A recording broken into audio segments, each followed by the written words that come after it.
Dylan Larkin's going to be skating in the fastest skater competition. And is that the return of How Do You Feel About It Friday?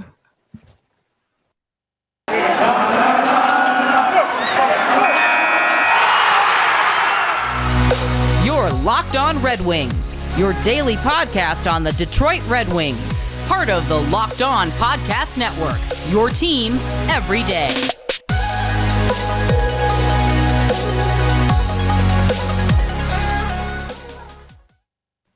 You're a child. You are an absolute child. I saw all of that. And the whole time I was going, oh my God. Now that I know you can see me, it's just going to get more and more ridiculous. He did like all the gestures a middle schooler would do regarding hands. Yeah, I have no clue what you're talking about. Yeah, no idea whatsoever. No, absolutely. If you're no a first-time listener to this program, this is what you're in store for. It's just woo, and we ball. Hey, I forgot last episode. Somebody commented we frosty, and that's hard. That is hard. That's hard, man. I really messed with that. I really did. We frosty. I don't know if it could ever replace we ball. You know what I mean? Or dynamic threat. But yes, hashtag dynamic threat. Great hashtag. But no, I really liked we frosty. I really messed with that pretty hard. Yeah, it's a good one. Locked On Red Wings. We're your hosts, Brian Fisher and Scotty Bentley. Scotty, who I'm pointing at through the screen, is Brian. Also host of Locked On Tigers. Scotty, we are free and available on all platforms, and one particular platform, YouTube, crossed 200 subscribers today. 2 bills, baby. We are. Are we officially big time? Like, are we celebrities we ball. now? I mean, we ball. We that's ball. For sure. But does that correlate to celebrity status? I think I'm just gonna always say that the next 100 milestone is what counts as celebrity status until we're just actually celebrity status. That way, we keep motivating ourselves to go further. Right. We stay home. You see this? I got a blood stain on my shirt. Man, did you get another fight? Yeah, with my arm and my fingernail. I scratched too hard, and I literally cut myself. Brian, man. Brian the enforcer cut himself scratching his shoulder. Enforcing my arm. Hey, sometimes you got to put your arm in line, man. He is acting out, man. Acting a fool. We do have some things to talk about today, though, as we are locked on Red Wings, not locked on shooting the crap. Locked on arm blood. Locked on, yeah. So stupid. Oh, I feel bad for our listeners, man. I don't know how they put up with us. I really don't. I think this is great. Joe Veleno got sent down to the Grand Rapids Griffins today or yesterday, as we're recording at midnight. So today and yesterday, I'll bleeds together at this point. It's all the same. It is all the same. But Joe Veleno got sent down to the Griffins on Thursday. And I immediately quote tweeted it, and I was like, I wanted to believe that he was ready, and he got sent down, and I can't disagree. Then one of my buddies, he replies, he goes, "Oh, dude, it's the All-Star break. He's waiver exempt. He's just getting more minutes." I was like, oh yeah, that is what this is. Yeah, no, this is something that happens in baseball very frequently too, and I had to calm down. Like the masses, and for that one too, people were like, "Oh my goodness, Matt Manning got sent down. Like he wasn't ready. Like the Tigers are stupid. They need to leave him up. Like he was getting his fastball control." And I was like, what? It was either send him down so that he could start another game in AAA, or have him just sit around and do nothing for a week. So I think, and this is the exact copy paste, literally the exact same scenario. So Veleno. While you have a gripe, and in that he hasn't necessarily been producing, I don't think as much as we would have hoped. This is not an indication of that. This is just, hey, he can go down there and get some minutes and play in some games during the All-Star break, and then come right back up after. Well, and normally I am that good dude, guys, calm down. There's a reason for this. It's not like but today I completely forgot the All-Star game was a thing, and I just oh my God, they sent Joe Veleno down. And I was the idiot that you're always talking to on social media. You were talking to me? No, I wasn't. But like you were, your analogy there about Tigers fans. I was Yeah, the I fan was in that calling myself an situation. idiot there. Oh, okay. I didn't catch that because I'm Yeah. an idiot. See, that's why this works so well. You know what I mean? We Yeah. just got two idiots chopping it up. And that's why this works so well. Well, you wouldn't want it anymore. Like that's No, what you you wouldn't. want. But that is like that's the main point of all of this is just like everybody needs to realize this is very much just he can go back down and come back up without any repercussions from the team or with his contract or anything. So they're going to do that. Give him the ability to play some more games. It'll be good for him, honestly, because Yes. you're also right and in your tweet and that he hasn't been producing necessarily as much as we had hoped or expected. So hopefully he can go back down there, maybe gain some confidence, get back up. And by our first game back, be back in a winged wheel sweater and back probably 4C again. Yeah, somewhere around there. That or playing on the wing with Jamel Smith slotted in there. So who knows? But playing down in that bottom six setting For sure. But he's got there's a game on Friday, so he's looking at this here. There's 4 games between now and the Rings' next game on Saturday the 12th. 2 against the Ontario Reign in Grand Rapids, then 2 in Iowa against the Wild. And so he's got. I can't imagine they have him play the game on Friday just because of the fact that then he'd have to fly back from Iowa to play a game on the 12th with the Red Wings. I mean, they could do it. I mean, it'd be easy for him to fly back and forth. I guess maybe I got to stop looking at it from a perspective of a guy who doesn't have enough money to get a direct flight and has to take carryovers. But you're looking at 3 or 4 games playing in Grand Rapids against worse competition, and he very much needs a confidence boost anyways. So, well, yes, like you said, he's going down because it's the All-Star break, and that's all it is. This is a huge opportunity for him to get his game right and improve on his game and fix the little things, get the confidence back. Because I'm far from giving up on Joe Veleno yet. This is only he played 5 games last season, but this is his rookie year. This is his first real season with the Red Wings. Like, it's too early to call him a first round bust. I mean, he might not be playing up to snuff right now, but that doesn't mean he can't figure it out and play up to snuff in the near future. Yeah, absolutely. And hopefully it's good for him. Hopefully, like you said, everything you said, he can regain some confidence. He's going to be playing, 22 to 24 minutes a night down there on top of that. Hopefully that's good for him and he can get back on Friday's back. Back on Friday's back. If you're going to get on Friday's back, Friday's getting a little old these days. So maybe feed Friday a little bit of those Built Bars that we're always talking about. It's the new year, so that means New Year's resolutions. If yours is about getting fit or eating healthier, if maybe you're Friday and you need to get fit, you got Joe Veleno hopping on your back going back between Grand Rapids and Detroit. I'm really trying to make this a bit, Scotty. Make sure you include Built Bar in your plan. Built Bar is the protein bar that tastes like a candy bar, maybe even better than a candy bar. Built Bar makes it easy to stick to your resolution because it tastes so good you'll want to eat it, unlike other protein bars, which can be chalky, waxy. Or what does it taste like, Scotty? A chemical spill. Yeah, we don't want that. Not around here. Built Bars are covered in 100% real chocolate, which is why they don't taste like those chemical spills. They got 130 calories, 4 grams of sugar, 4 net carbs, 17 grams of protein. 17! That's a lot of protein. It's almost like it's made for people who want to get fit. Get swole the goal, size is the prize, get juicy. They got tons of delicious flavors, too. Coconut almond, peanut butter brownie, raspberry, cookies and cream, salted caramel, mint brownie, and many, many more. So go to Built.com, use promo code LOCKED15 to get 15% off your order. Use promo code LOCKED15 for 15% off at Built.com. .com. Scotty. Brian.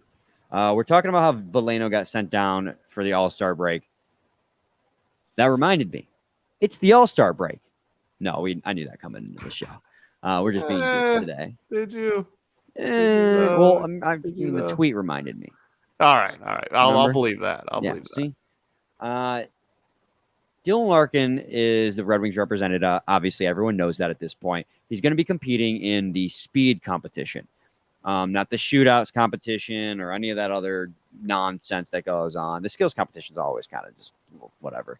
But Dylan Larkin, the last time he was at the skills competition, broke the record. Wasn't bad. Yeah, wasn't bad for the fastest skater. So he was a 19-year-old rookie in 2016, and he set the record, breaking a record that was held since 1996 by Mike Gartner. He skated a lap around the arena in 13.172 seconds. He is going to do that again this year, but he's going to have that time again? No, he's going to be doing the skills competition again. No, he's going to beat that time this year. Damn right. Damn right. He did not skate against Connor McDavid in 2016 because Connor McDavid was hurt. Connor McDavid will be at this one.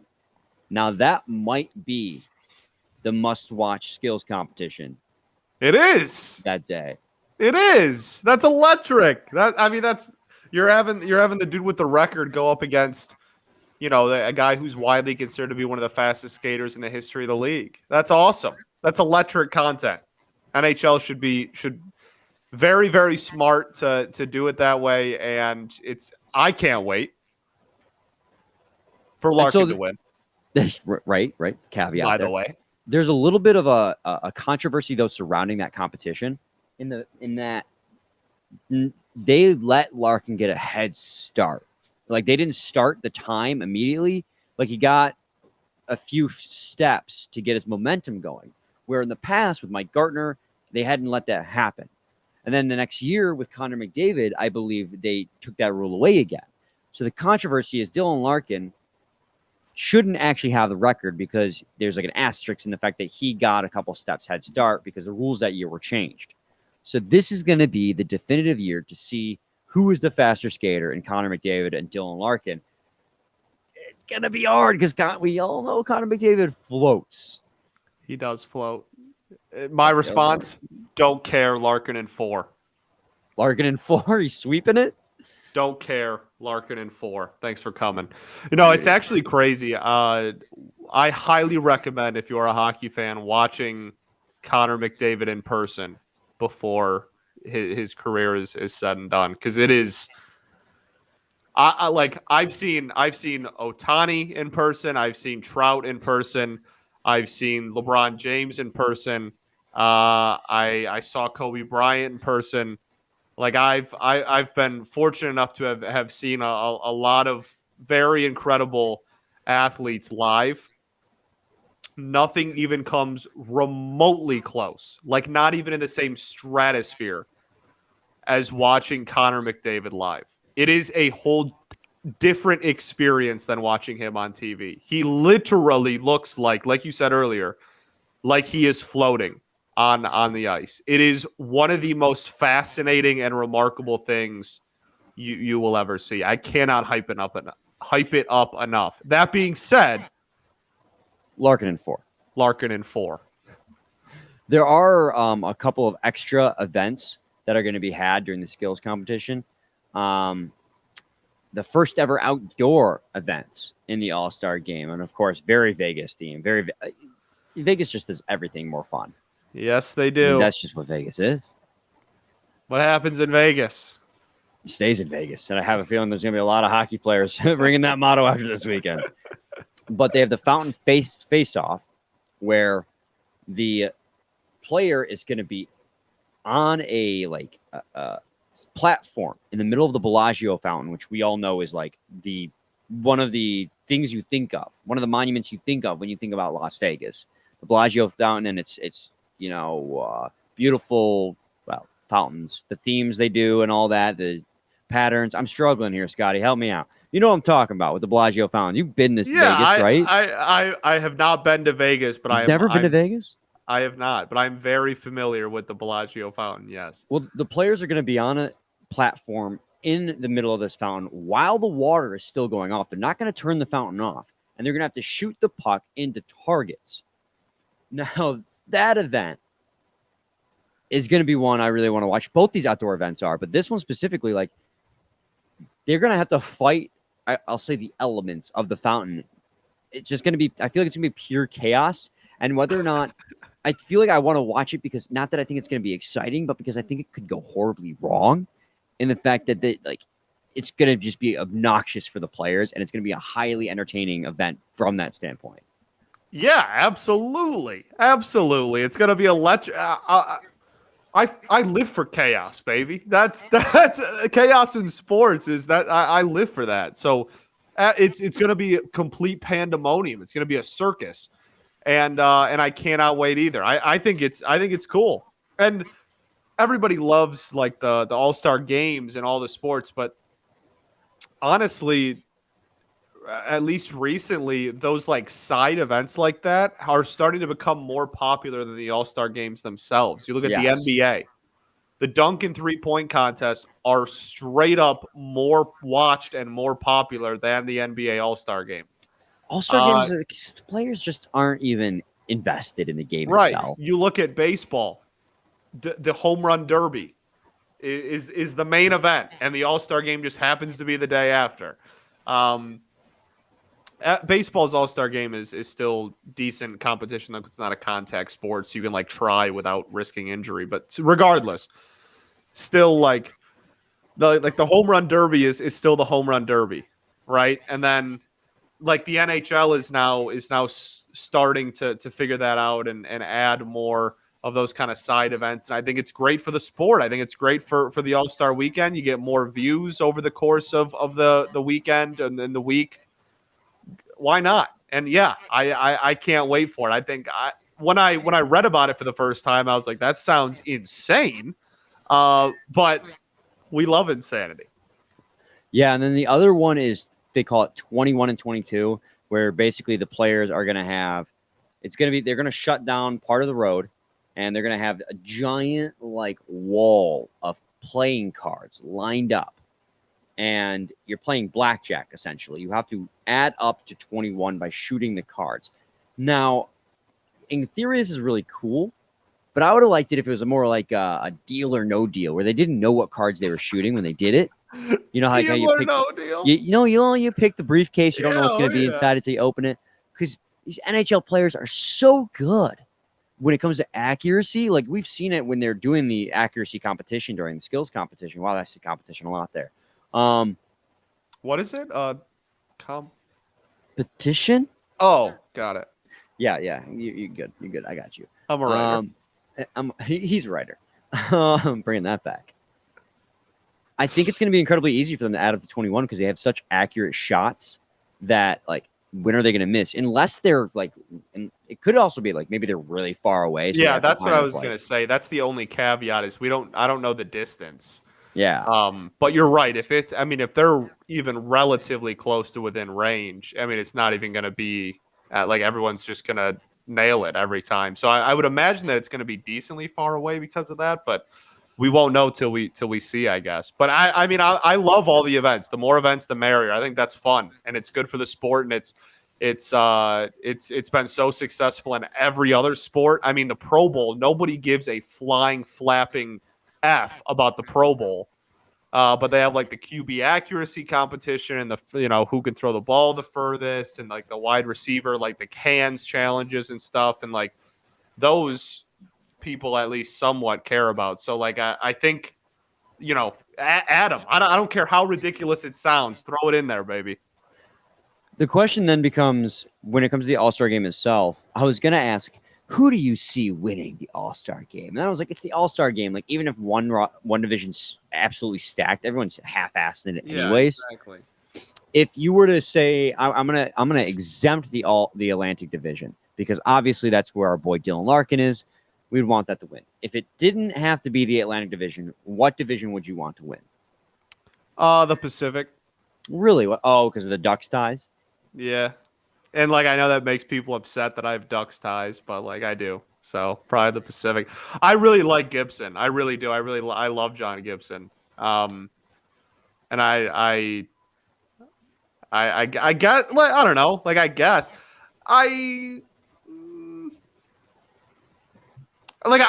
if it meant McDavid was like snapping, I wouldn't mind seeing him get some love too if it meant like McDavid going out there and getting like a Hattie or something. Like that'd be cool. But I don't know. I don't like Larkin is really the only person I care about.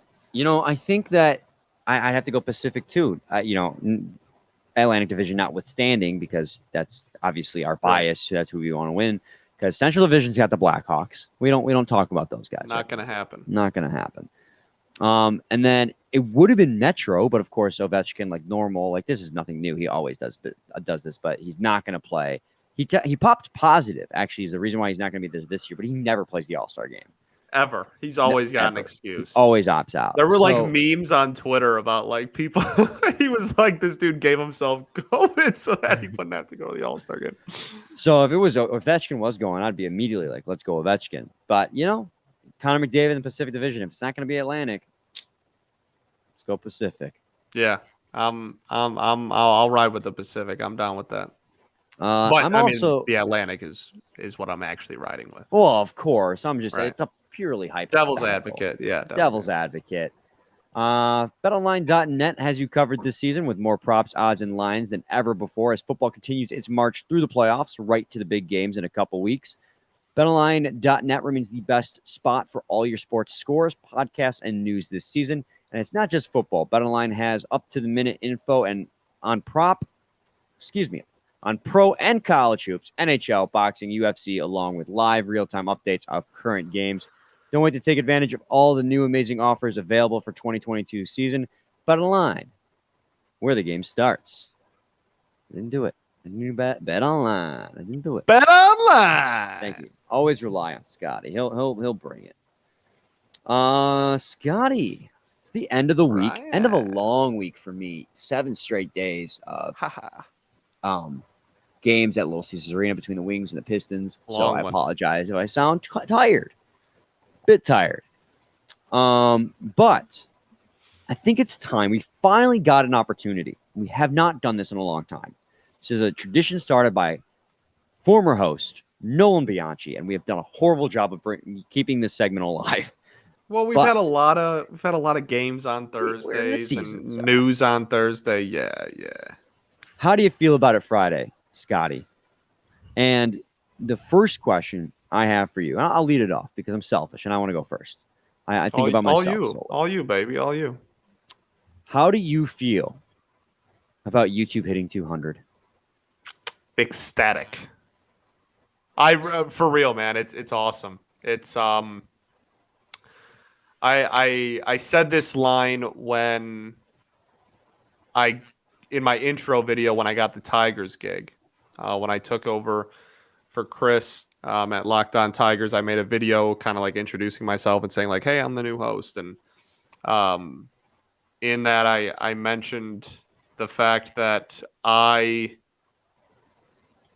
growing up, I struggled in school, and it was not in it, and it was at the hands of, it was because I was writing and recording videos of myself talk about sports. That's literally why I wouldn't do my homework, because I was creating a blog at 14 about the Tigers and the Pistons and the Red Wings and the Lions. Like I that's literally why I struggled in school. And just looking back, being able to anytime we hit a milestone like that, that's just where my brain goes. And I'm like, man, like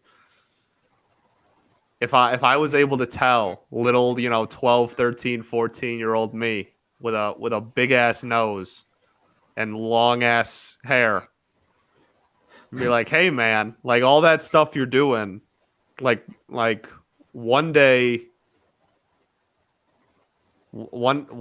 like people are going to pay you to do it, and people are actually going to like care, and like people are going to watch, and you're going to have people reaching out to you saying that they love what you're doing and they want you to keep going, and they're like fans of you. And that's crazy, man. That really is. That makes me emotional. That's crazy. And I know it's like 200. Like it's like, there's people out there with tens of thousands, whatever, but Tens of millions. right. But just to have anybody care about this thing that I've been passionate about since since I was a little kid is wild. So that's just always where my brain goes whenever we hit a milestone like that. It's very, very cool. Yeah. Let's be honest, you're just riding my coattails.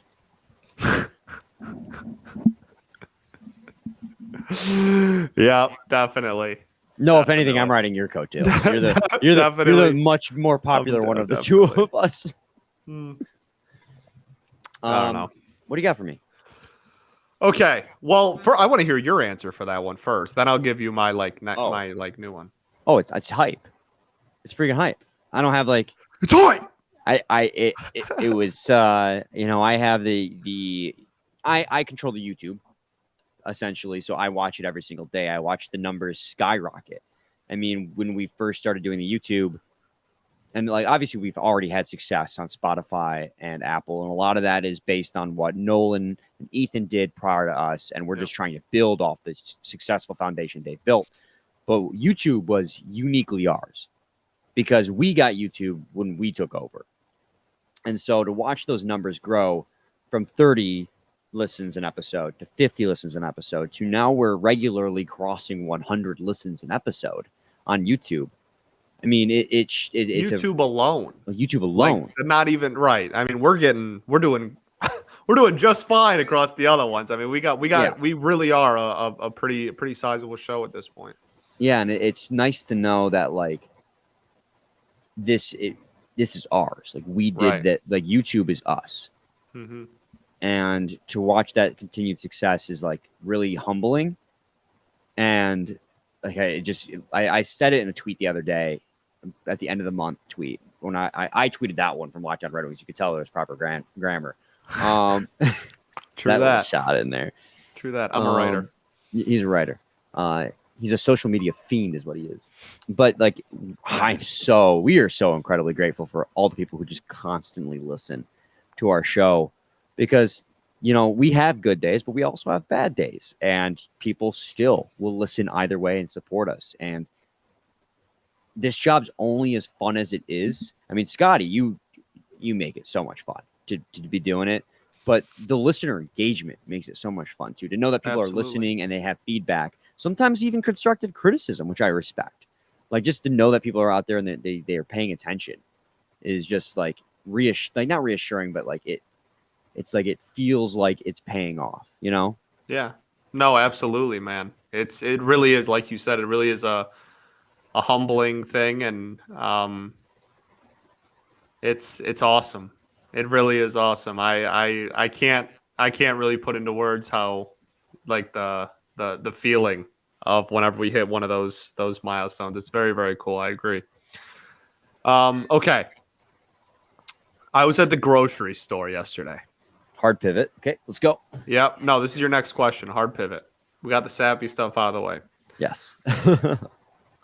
There will be none. This is a clown question. I was at the grocery store yesterday, and I was walking through the pasta aisle.